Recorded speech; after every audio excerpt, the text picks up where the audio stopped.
Вітаємо, пане Євгене. Доброго дня. Welcome, Yevhen.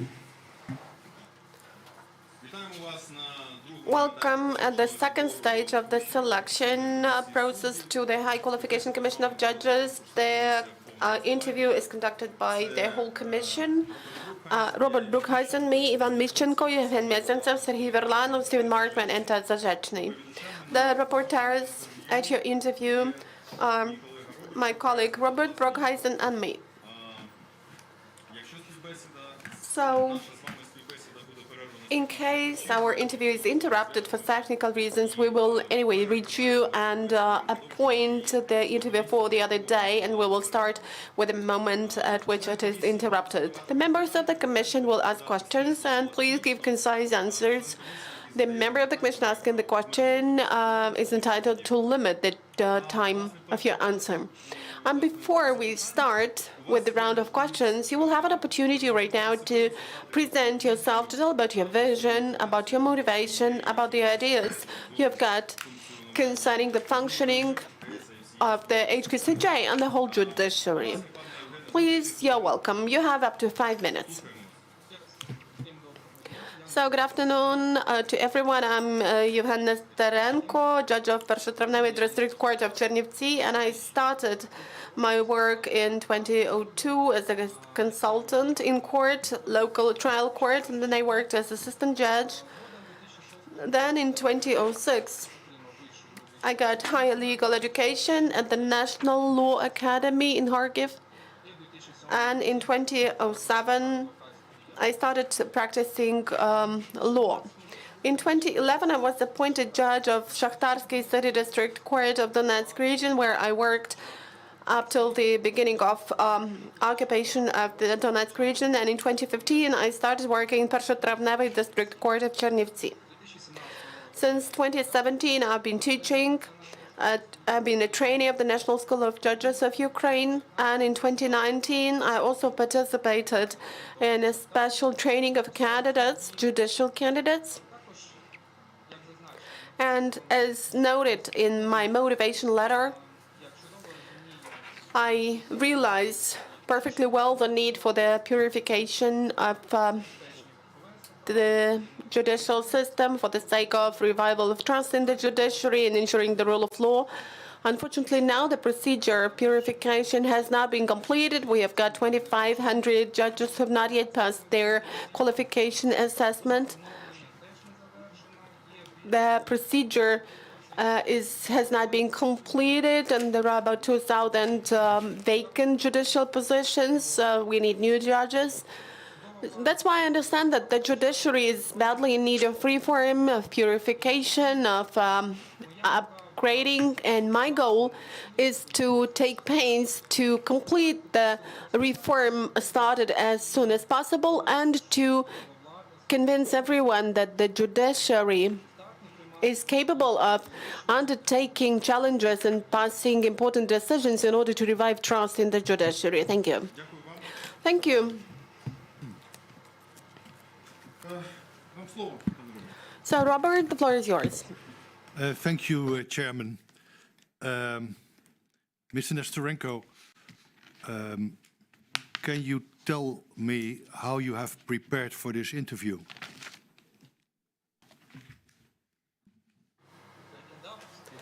Well, I looked through other interviews and I got acquainted with the information and the process stated by the commission, and I was trying to get ready for the questions which are there. Did you also look in your files? Did you obtain access to the documentation and information we have about you? Yes, sure, I got access to this file. Yes. And in the file there is, let's say, all kind of information about you. I only have, of course, information in English. There's also information from civil society in your file. If I ask you to comment on what you have seen in your own file, and whether this sheds any light over yourself, and what kind of a judge you are and your behavior, is it possible for you to do that, to comment on what you have seen in your own file?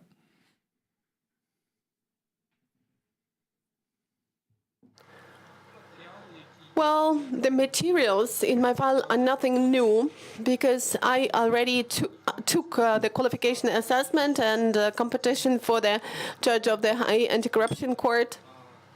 Придбаного майна. That's why I know about this property acquired in 2015, these issues with declaring. Yeah, that was nothing new for me in that file. But there's nothing that you have seen that you think needs clarification to us, looking at what's in your file.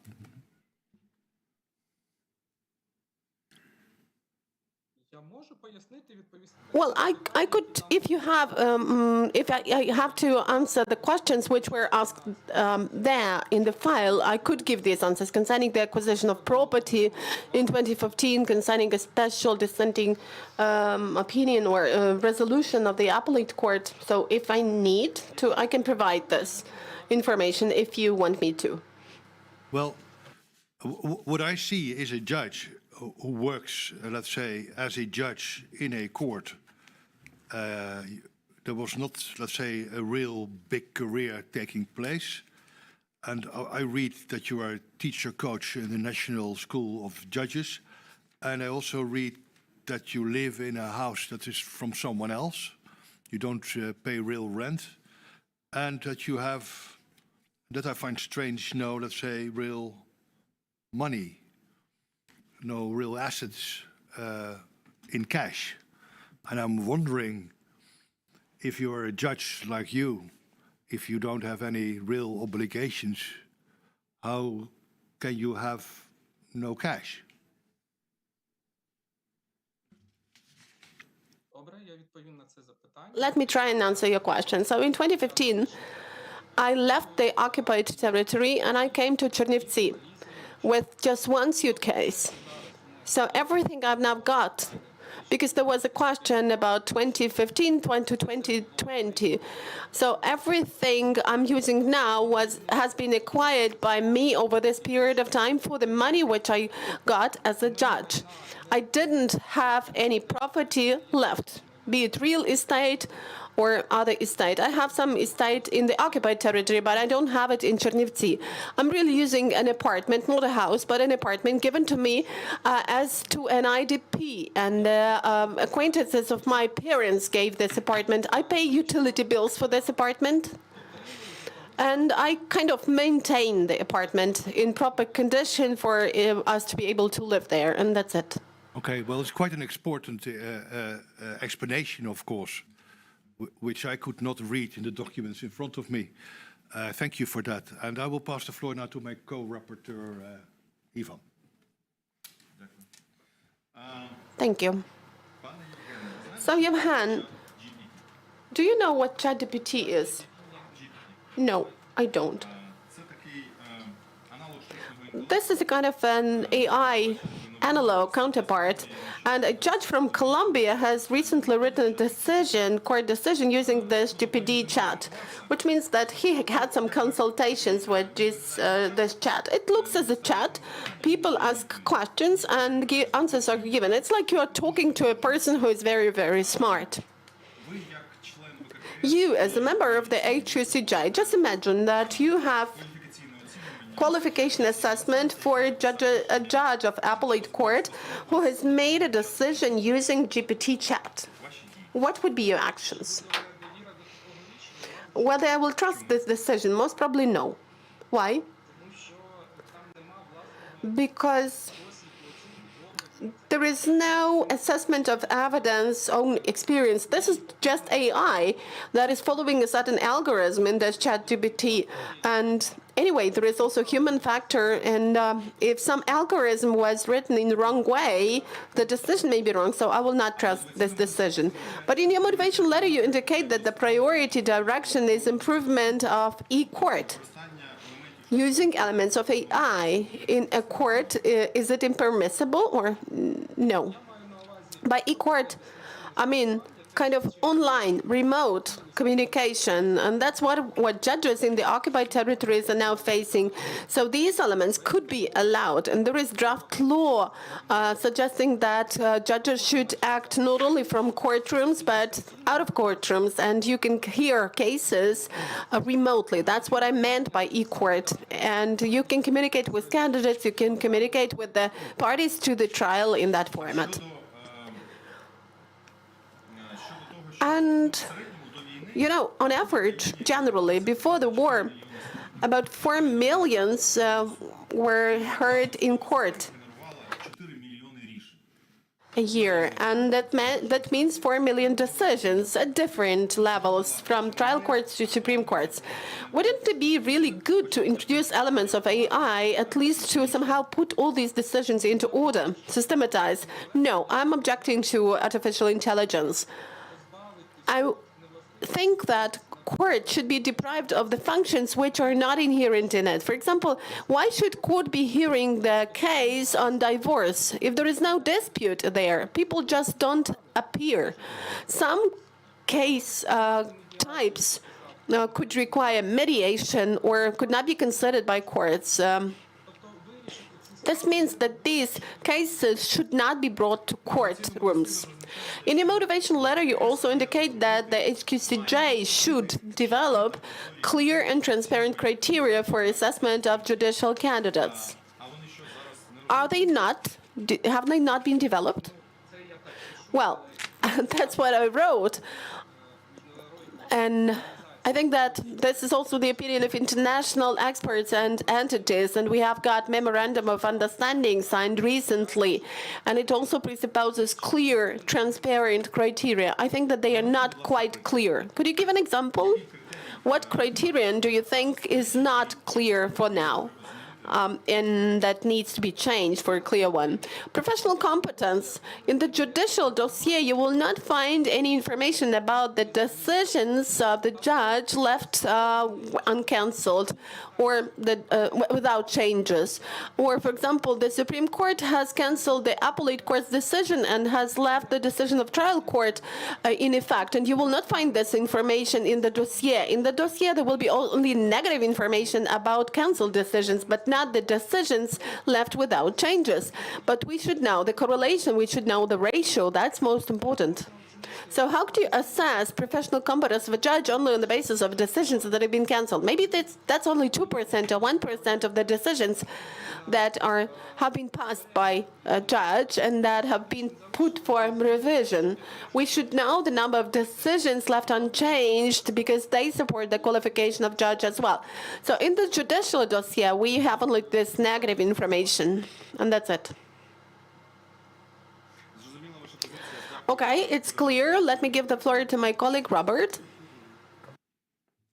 We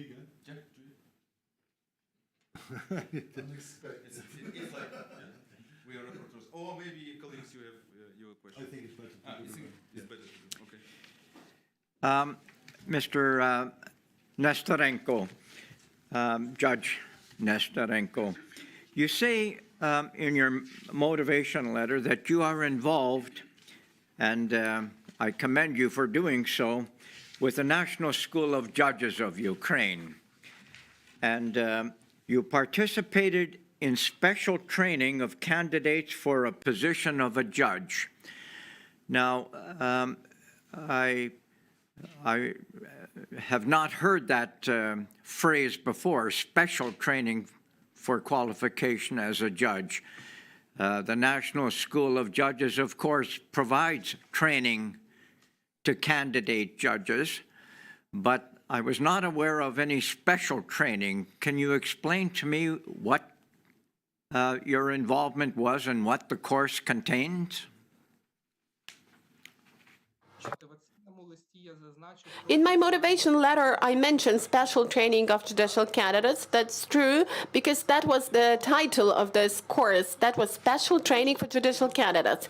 But I participate in other trainings and lectures for judges who are just raising their competence and qualifications, because we have it according to the law that they have to have regular training. So these are advanced trainings.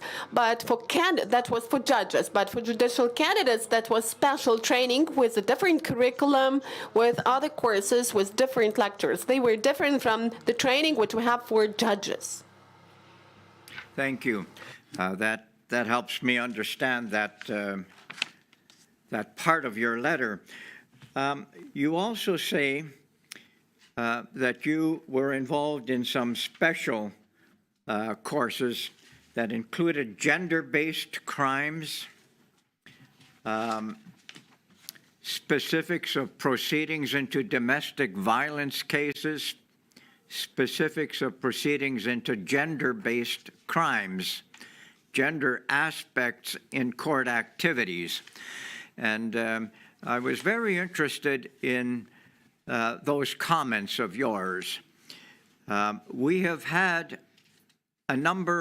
we've had discussions with a number of candidates for the HQCJ with respect to the role and importance of considering more and more progress towards gender equality on the courts. As we know, not only in Ukraine, but frankly, in many countries, mine included, the number of women on the courts is far exceeded by the number of men judges on courts. If you were to be appointed a member of the High Qualification Commission of Judges of Ukraine, what would you say about the role of gender in the selection of judges? What would you say about any rules or regulations and procedures that could be put into place that would increase the participation and number of women as judges of Ukraine?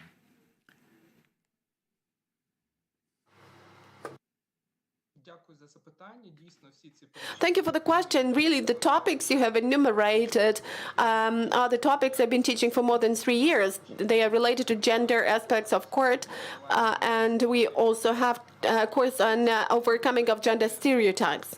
In the judiciary of Ukraine, most actually, we have more 53 or 54% of women judges, but the problem is different. It's about the top positions, because chief judges are mostly men. Why so? Because of the gender stereotype that a man is a good administrator, is a good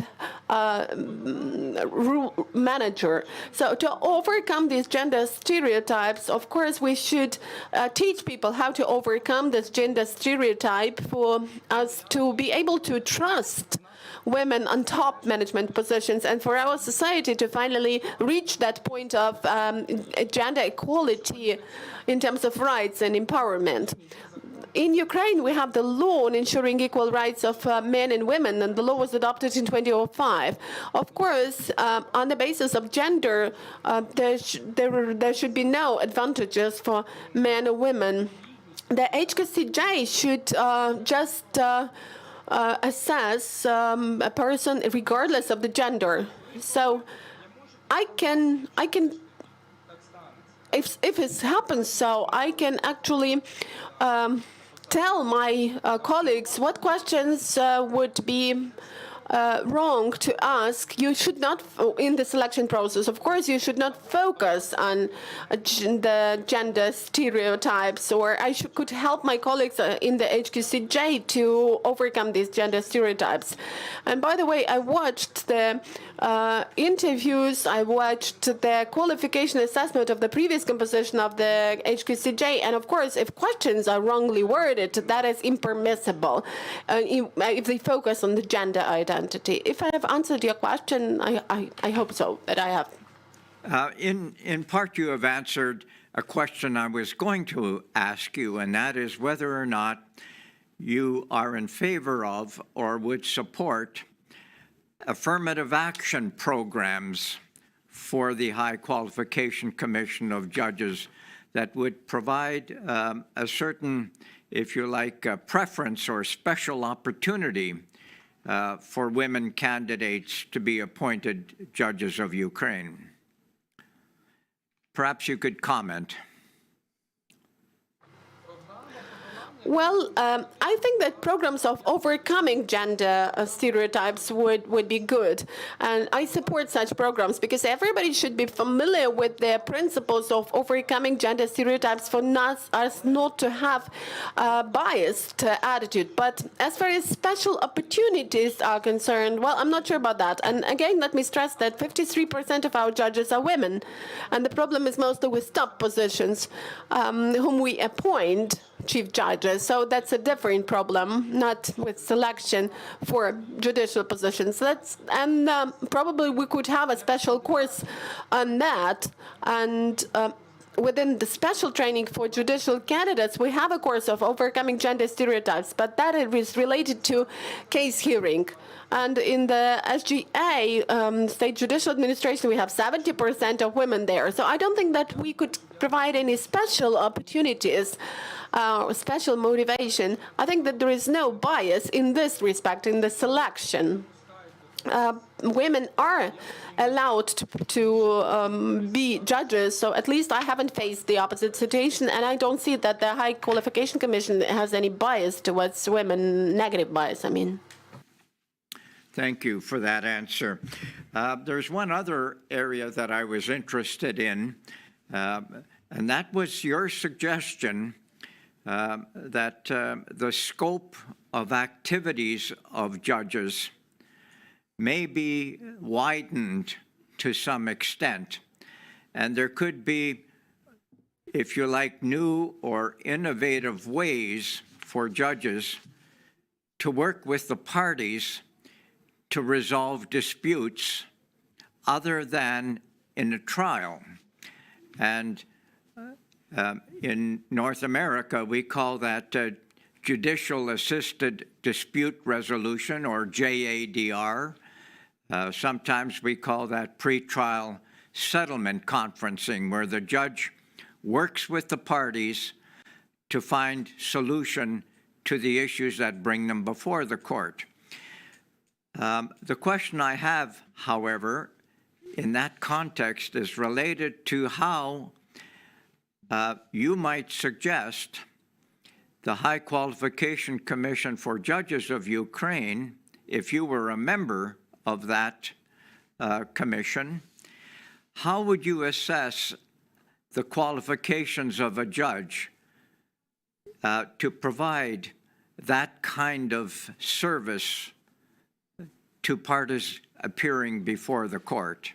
How would you assess, or what would you recommend as a process to assess whether or not a judge is capable and has the personality and the qualifications to conduct judicially assisted dispute resolution sessions?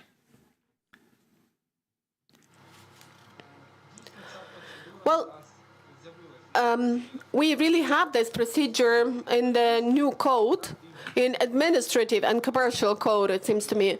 I'm not an expert in commercial, I'm an expert in administrative proceedings. So it's in this code, and it seems to me it was thanks to the specialists from Canada who actually helped with the development of this legislative initiative in order to introduce this procedure and concept into the administrative code of Ukraine.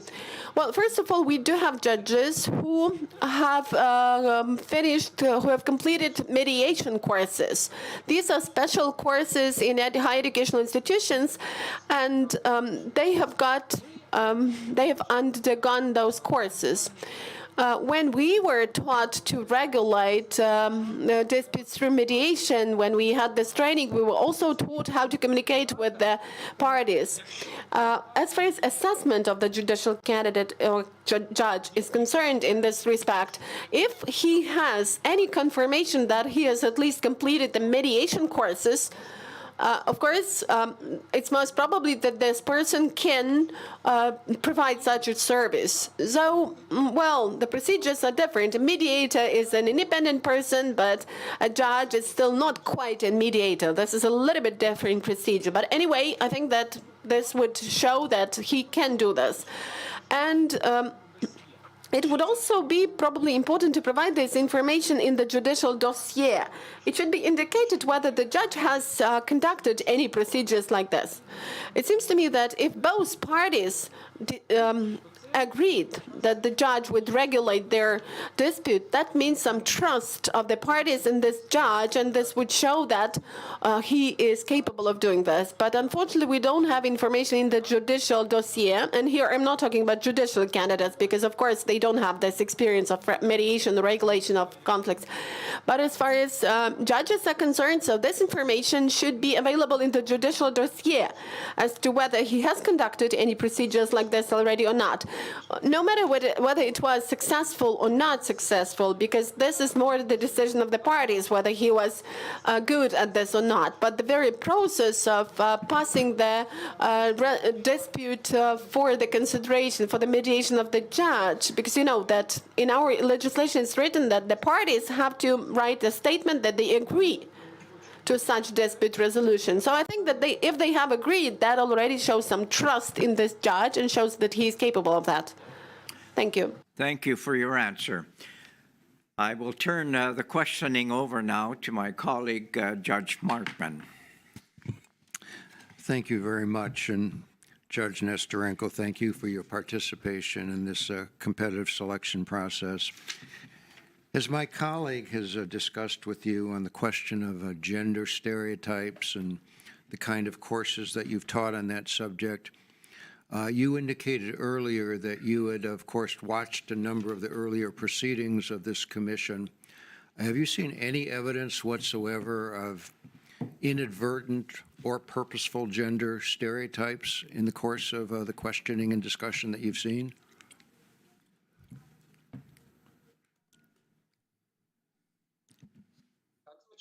Yes, sure. I noticed a lot of such cases. In particular, during the trainings, we discussed those questions. The most widespread question, well, that happened long ago, but that was when women were asked how they were going to work if they are single, if they don't have children. How will they work after they give birth to a child? So that was the most widespread biased question, and the most popular question with the members of the HQCJ. But that happened long, long ago.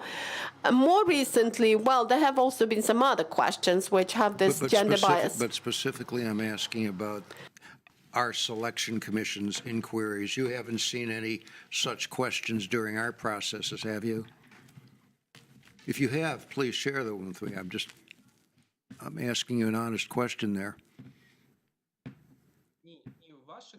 No. As far as your selection procedure is concerned, I didn't hear such questions. I was a little bit concerned when on the internet there appeared some information about gender quotas. I think that if we have equal rights and opportunities, there should be no advantage given to either a man or to a woman. The commission is to assess the correspondence of the candidate with the criteria set by the law, and these criteria do not say that you need to take into account gender or sex of the person. So, but then I heard during one of the interviews that the commission is not, it has actually deviated from this gender quota. You're not applying this gender quota, so I think that this is the right choice. But I have not raised any special gender-biased questions. There is some tension, is there not, between the pursuit of quotas and identifying the people with the highest degree of merit, is there not? There's at least a potential for tension there, is there not?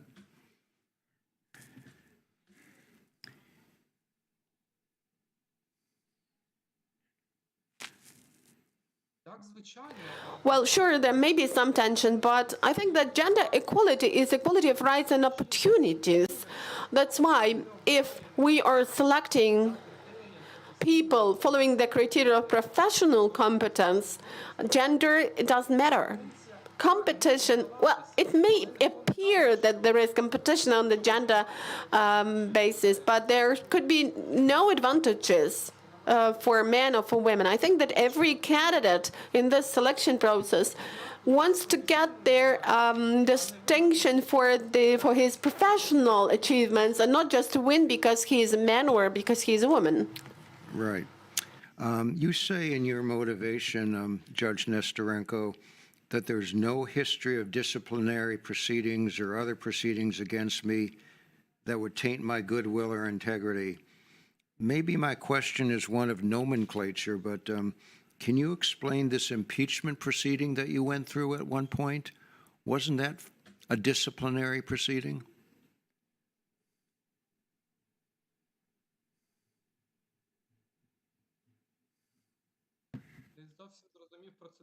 I'm not quite clear about what impeachment you mean.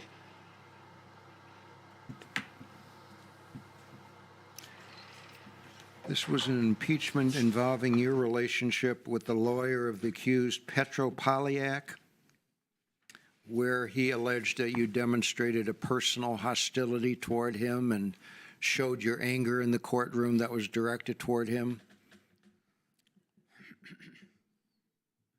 Perhaps I'm in error in calling it an impeachment proceeding, but I thought that was the characterization of it.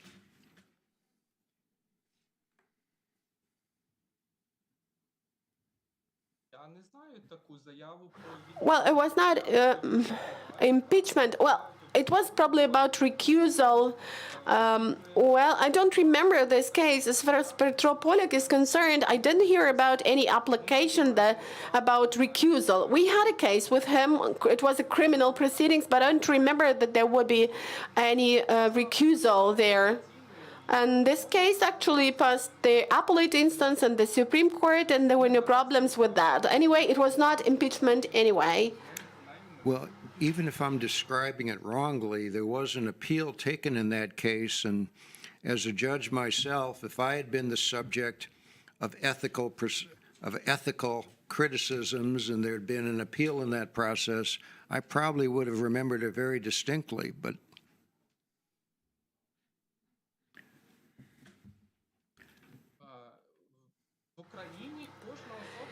well, you know, every person, every citizen of Ukraine can actually use his or her right to appeal.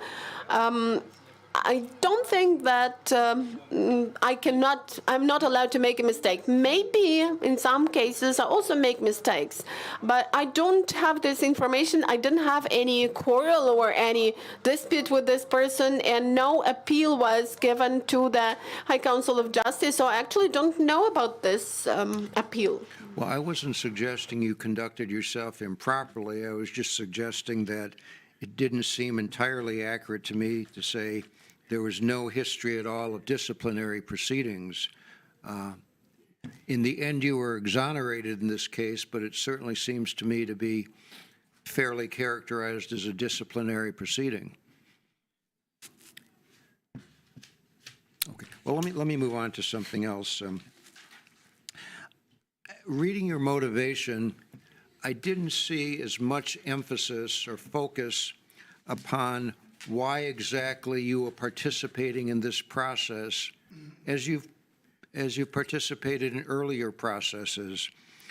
What precisely do you think that you bring most of all to this process? What precisely do you think you would bring most of all to the High Qualifications Commission if we were to select you for that position? What is your strength compared to the kind of candidates you've seen in the process thus far, who are generally very fine and capable and competent individuals? What is it that Judge Nesterenko would most of all bring to bear in this process? Can I ask you to supplement your motivation, please?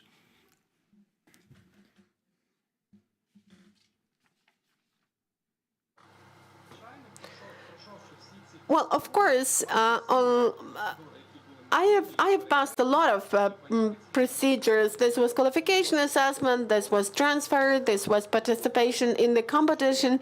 And after undergoing all those procedures, I understand, for example, that as far as written exam tasks are concerned, we were writing it for 5 hours at candidates to high anti-corruption court.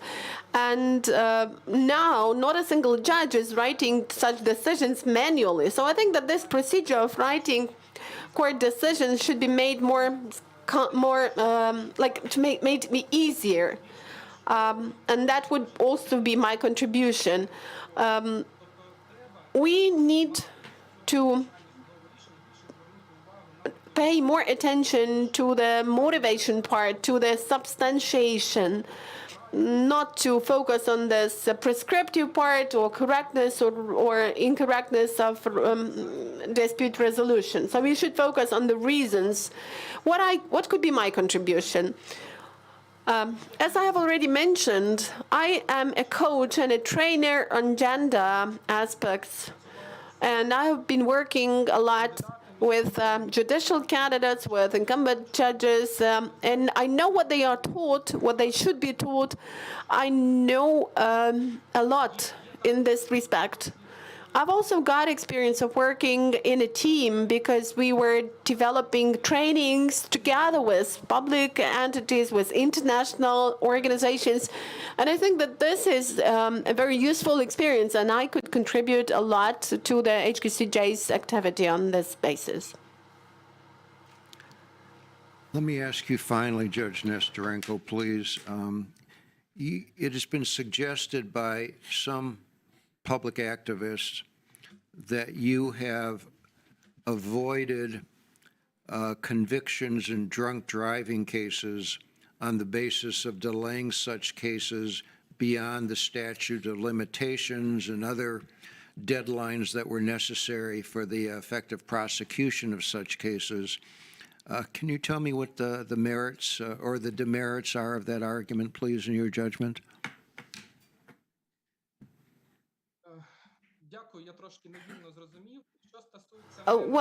As far as at first I thought that you are talking about my drunk driving. Of course, I don't have my own drunk driving because my own car. That's why, of course, it's not about me. As far as cases are concerned, there is a real problem with the Code of Ukraine, and I'm also a teacher of the course related to administrative offenses, and we know the practice of the European Court. There is no prosecutor supporting the side of accusation in administrative cases in this case. That's why the judge in these cases cannot undertake the role of investigator and prosecutor at the same time. So in case we have evidence, if the police has gathered the evidence in the case, of course the judge will pass a substantiated decision. But if the police has not collected the evidence, so a person cannot be brought to account, to administrative account in such cases. And if CSOs and public activists claim that this is the violation of something, well, tomorrow this person will come to court and will try to prove that he was not drinking when drunk. And that's why the fact that I tried to scrutinize all the evidence, and the closure of cases was not ungrounded. So you see a structural or a legal problem in that area of a criminal prosecution more than anything else, is that correct? Yes, sure. We had some amendments, legislative amendments, because this category of cases was supposed to be included into the criminal offense cases where the prosecutor would be present. But then the amendments were cancelled, and these cases still belong to administrative offenses, but that cannot be the category of cases that are administrative. These are criminal cases because of high fines and deprivation of the right to drive. So I think that there must be the prosecution side in such cases that should collect the evidence, and the court should already adjudicate the case on the basis of that evidence. So that's what my idea is.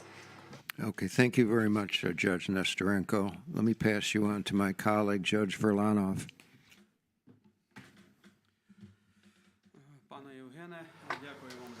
Yevhen, thank you for participating in our selection.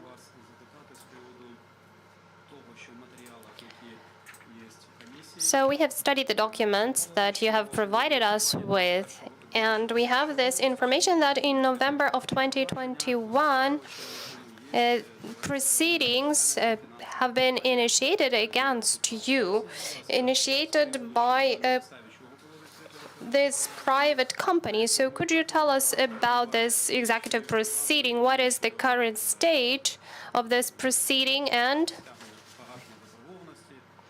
have you taken any action to pay off the debt or whatever the ground of the proceeding was? So the executive proceedings were initiated by a private notary. So this Lviv company approached a notary in Kyiv.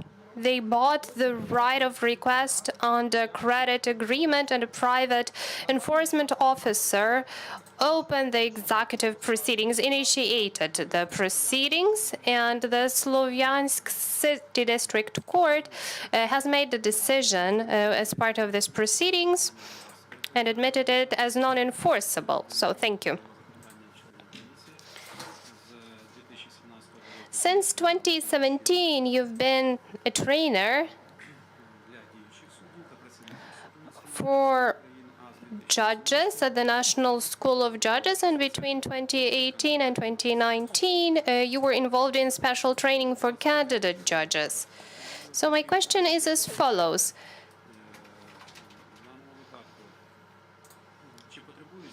In your opinion, do we need to introduce any changes into the training of both candidate judges and incumbent judges?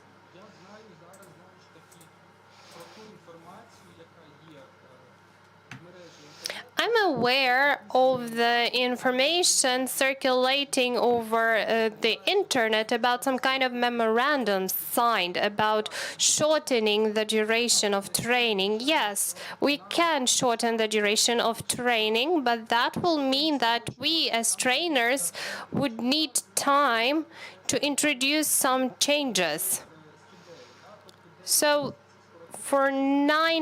So the training which lasts for 9 months can be shortened to 6 months. That is possible for lawyers, but we will need to have more time to introduce changes into our timeline. We can do that.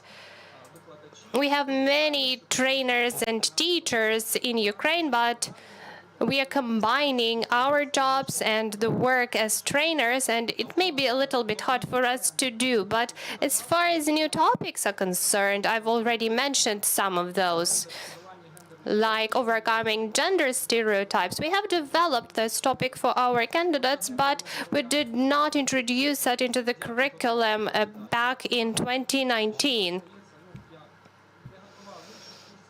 So I have not yet worked on the development of other courses. We had this course only for candidate judges, and I think there should be an expanded list.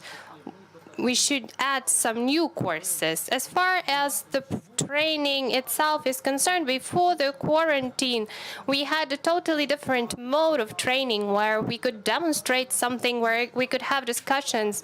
And right now, the format of training is different. For the staff of courts, we are all working over Zoom in remote mode, and if I'm sharing my screen, then I don't see the faces of the students, and I'd like to have offline training to see the eyes of the people.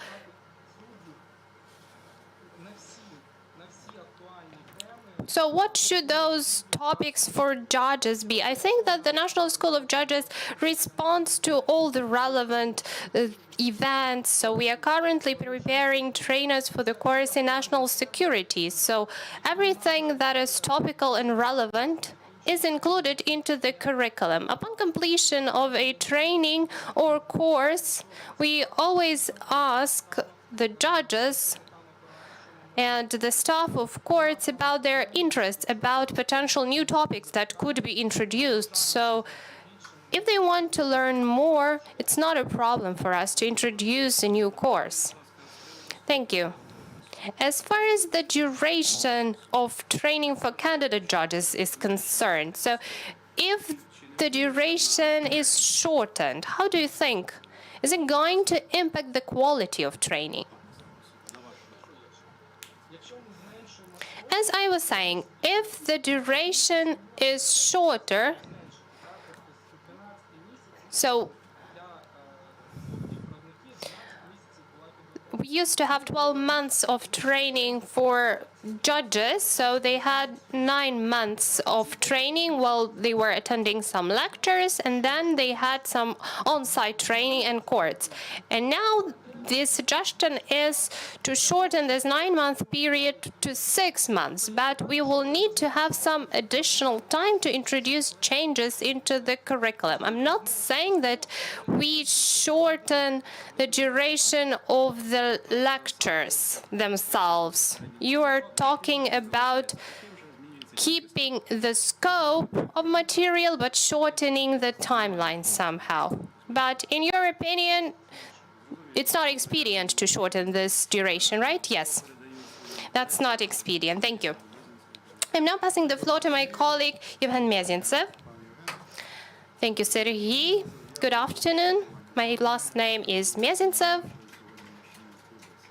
And we are continuing your interview. As you may have noticed from our previous interviews,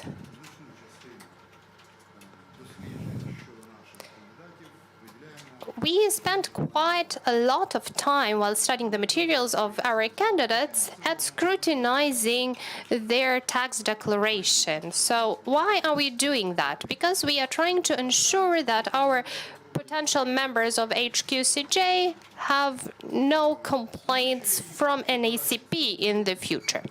As a rule, the declarations filled out by judges and lawyers are quite complicated to fill out, and your declaration stands out. It's quite simple, but it doesn't mean that we don't have any questions for you. So my first question is about your property status.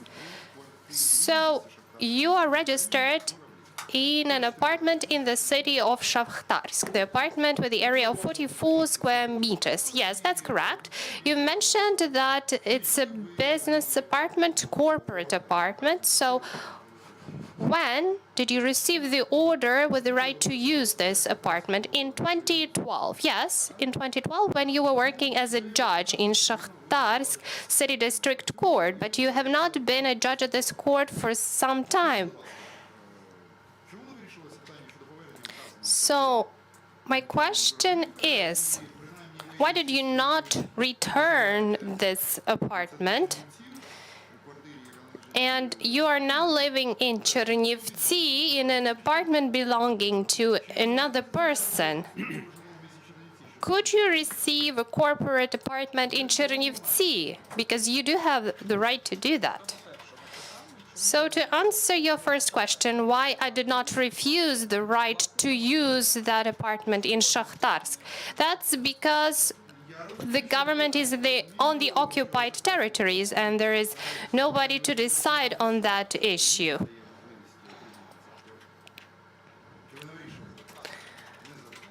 So have you addressed other bodies? No, I haven't. Question number 2.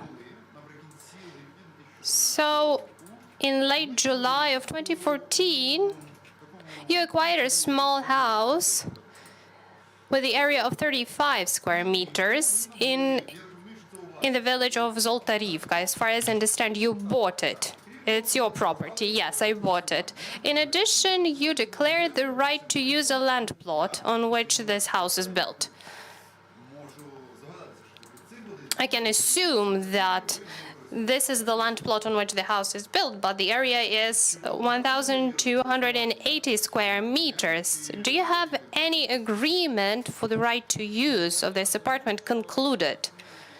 No, as far as I understand that I acquired the same rights to this land plot from the previous owner, so you did not register ownership of this land plot. But Zolotarivka has been under occupation since August. Well, that's a difficult question. Why is it difficult? Yes, on April the 14th of 2014, the anti-terror operation started. And it was recognized that the territories were acknowledged as occupied at that time. So it was foreseen by the law, starting from September of 2015, that the territory was occupied. Yes, that was just recognition of the fact. But as a person who was born in Donetsk and who was the eyewitness to many of the events happening in 2014, it was quite clear that in April, May, very obvious military people appeared on the territory of Donetsk region. So why did you buy that house? That's quite a personal question, because the situation was not that comfortable, was not that calm at that time. Yes, but it was an anti-terror operation. Nobody was talking about the war back then. The court was operating, the administration was operating, the Ministry of Justice and its branches were operating, the notaries were operating. So why did I buy the house? Because Slovyansk and Kramatorsk were liberated in July of 2014, and I was expecting for Shakhtarsk to be liberated as well. So as far as the value of the property is concerned, you have declared the price of 3,339 hryvnias. So if we look at the exchange rate as of that date, that's $290. The sum is quite modest. Even if we look at a small village house like that, it's not some wooden hut, it's a house. So can you explain this price, please? So this is the price that was established based on the appraisal. So we did the appraisal, and together with the seller, we have agreed on the price that that corresponded to the conclusion of the appraiser. So the notary would not have concluded any agreement without us providing the price.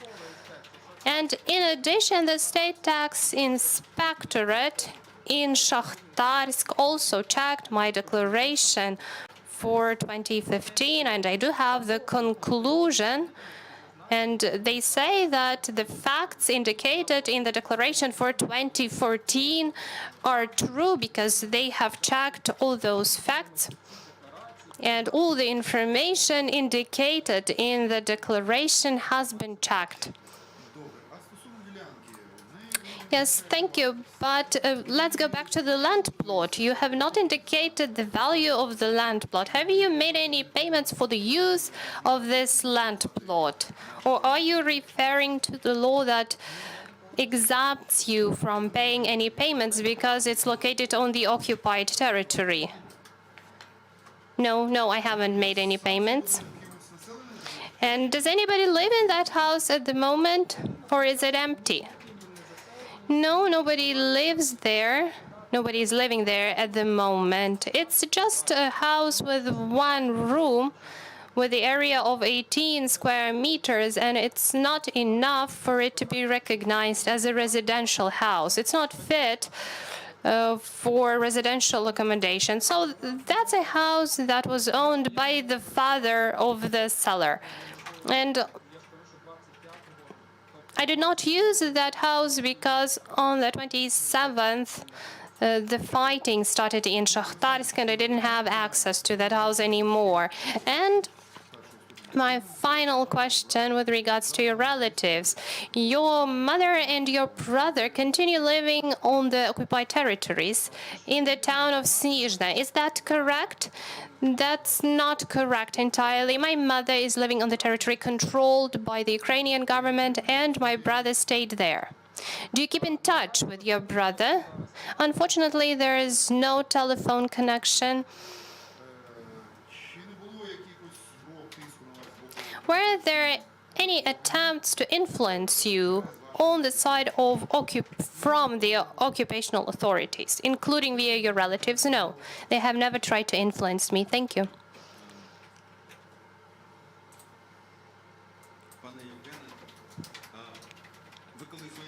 Yevhen, while you were discussing gender balance with my colleagues, you said that the Commission should not be using the gender quota because the criteria is enshrined in the law already. But in your motivational letter, you are saying that judges of trial courts should become members of HQCJ because they hear many cases, they have a big workload, and you are indicating a criteria that is not present there in the law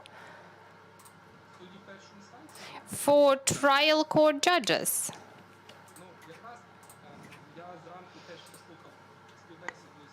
So in the morning, I watched the interview with the previous candidate where you referred that article in Washington Post that some of the judges oppose reforms. And I read the article. It's been translated already. And this article mentions this rescue team that's supposed to save the judiciary, and it foresees that trial court judges should be part of that rescue team.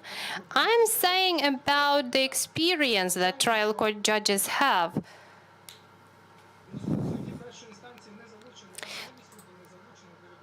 Judges are not involved in any lawmaking, and I was just trying to express my own opinion. I do believe that trial court judges should be involved. This is not a criteria prescribed by law, but I believe that a representative from trial courts should be amongst the members.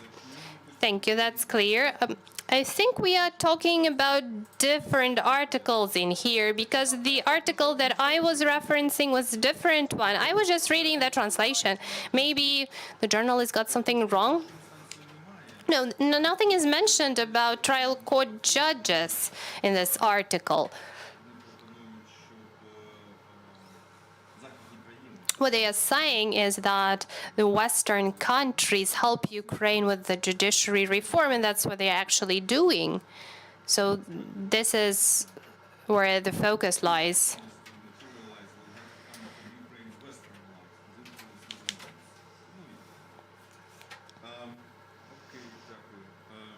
Well, thank you. Do we have any additional questions for our candidate?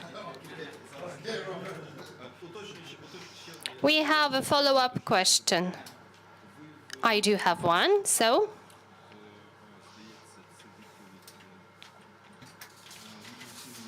So in your motivation letter, answering question number 4 about using Russian language in your judgments between 2011 and 2013, you yourself mentioned that some of your decisions, some of your judgments were made in Russian. Could you please explain this situation? Yes, I can explain because I've been asked this question before when I was participating in the selection for the High Anti-Corruption Court.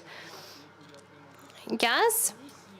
I received the documents from the Commission, and it was mentioned there that the court decision should have this indication about the movement of the case. It was just about some protocol decisions that I was making as part of the hearing.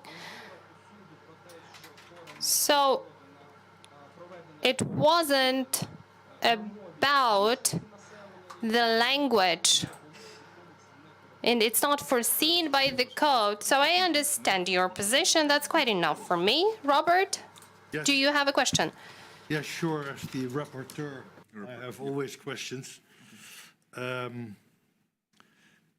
I ask you,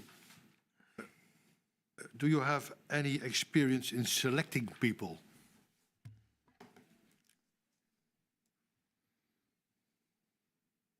Добор тільки один – це помічник, який I have just the experience of selecting my assistant, as foreseen by the law that a judge can select their own assistant. That's the assistant that I had at Шахтарськ and Першотравневий courts. That's the only experience in selecting people that I have. So you selected one person. дві. Two people. Two people, okay. If I look at your autobiography, you do not have experience of being in a leadership position. Is that correct?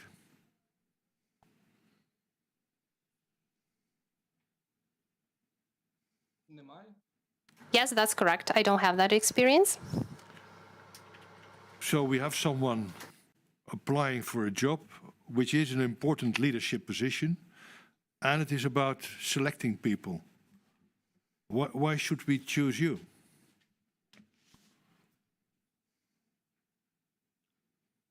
Це більше робота, є відповідна голова вищої. But we will have the chairperson within HQCJ, and the regular members will do the assessment of candidates, will study the materials and documents, will assess whether the incumbent judge meets all the criteria. So what kind of managerial or leadership positions do you mean? So this is not part of the responsibility of an HQCJ member to have this kind of managerial or leadership experience. Well, I'm not going to debate with me, but the position is, let's say, a high position within the judiciary of Ukraine, isn't it?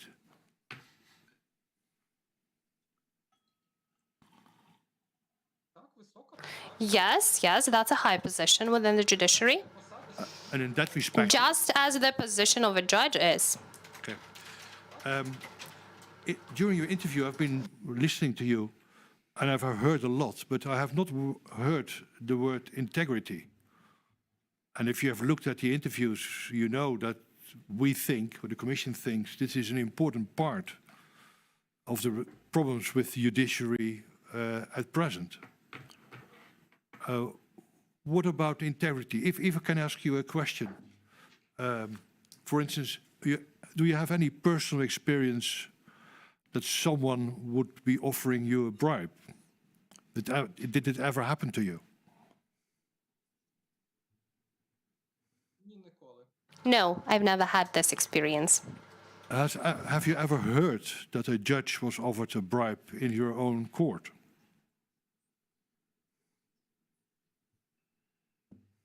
Ні, не чув. No, I haven't heard about such cases. So you believe that the court you have been working was free of corruption? Is that what you? That would be my conclusion then. Так. Yes. Is there any problem of corruption in the judiciary in Ukraine? В системі правосуддя існує. Yes, we do have the problem with corruption in the judiciary. And wouldn't you find it strange that then this does not happen in the courts where you have been working?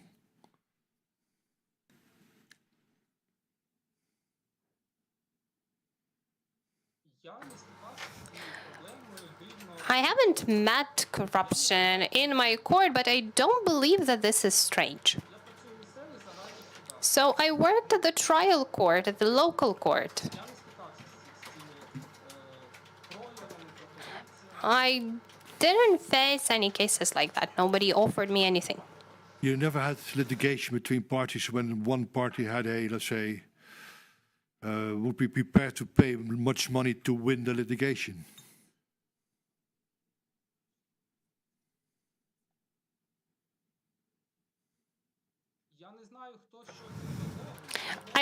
know about anyone being willing to pay any sums of money, but nobody approached me. I never talked to parties outside of the proceedings. So their intentions are their intentions. But Okay. And did you ever receive a telephone call from a politician or a mayor or someone important in the environment where you live to say, dear judge, this is important for politics that you take a decent decision?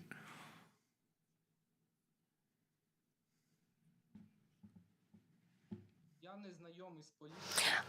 I'm not acquainted with any politicians. I'm not acquainted with local authorities. Yes, it's a small town, and you can meet a mayor just walking down the street, but this doesn't mean that I will have to talk to him or talk to him over the phone, and I don't have a landline, and I don't share my cell number with people. Well, what would you So do? there is some information, general information about me that people can access. Well, what would you do if the mayor of your city would come to you and say, dear judge, this is important for the government that you decide in our favor? What would you do?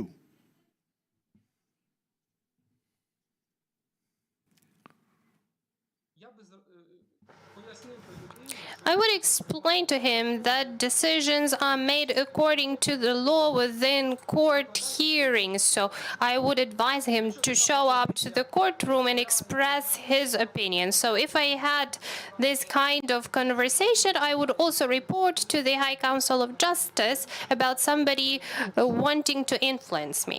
Okay.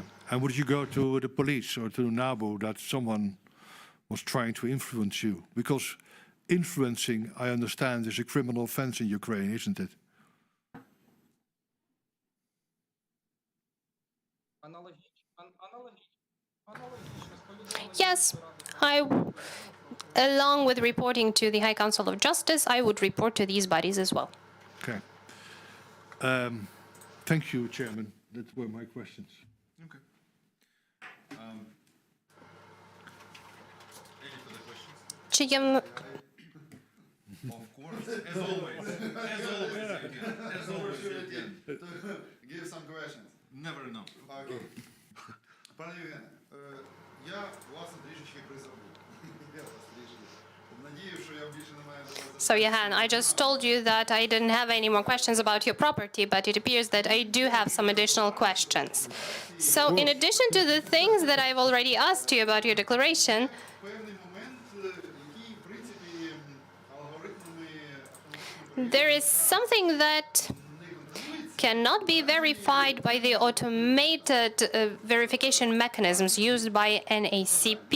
So your total income in 2021 was 1.3 million hryvnias. якщо навіть взяти і відкинути податки, які ви платите, виходить, So if we deduce the taxes, you are left with a little bit over 1 million. So you have some 87,000 hryvnias per month in your salary.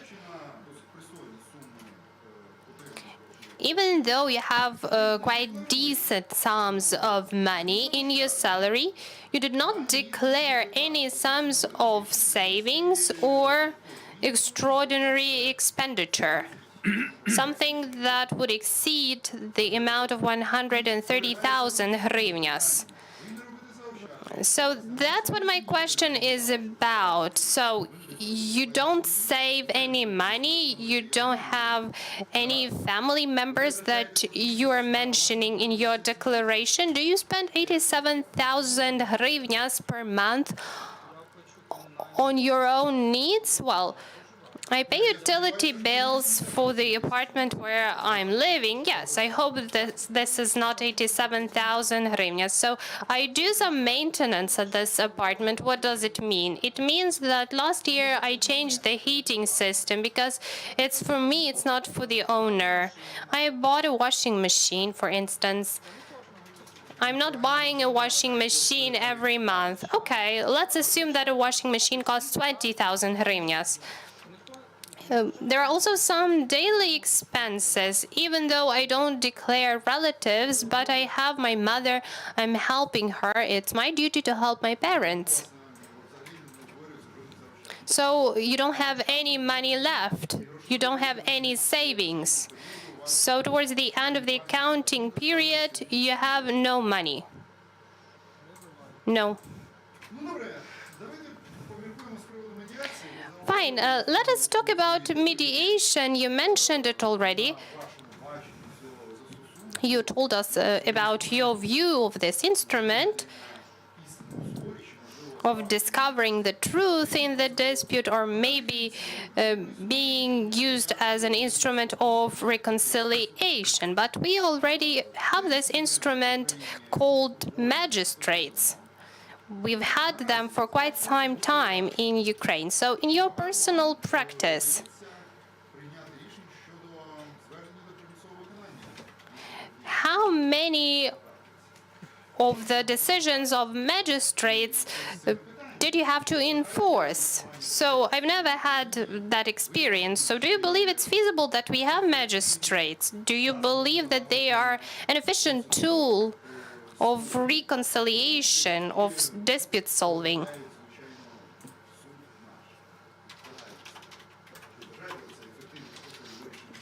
Do you believe that this is an efficient tool for dispute solving or prevention of new disputes? Якщо сторони вирішили передати свій If the parties decided to transfer their case for the decision of magistrates and they agree with the decision made, yes, of course, there is this possibility when the parties decide that it's the magistrate that will be the arbitrator in their case. And according to the law, they decide to follow the decision of this court of arbitration or magistrate. But the question is, do you believe that this institution is useful for the judiciary? Maybe it should be replaced with justices of peace. I'm not a specialist in these types of courts, but if their existence helps to decrease the workload of judges, then, well, why not? If the parties decide to choose this court, then let them do it, because it will decrease the workload of trial courts. Thank you. I don't have any more questions, Mr. Chair. Do we have any additional questions? Yevhen, your interview is coming to an end. Could you please summarize the ideas that you have expressed? You can add something if there is anything to add. I think there's been enough time. I said everything that I wanted to say.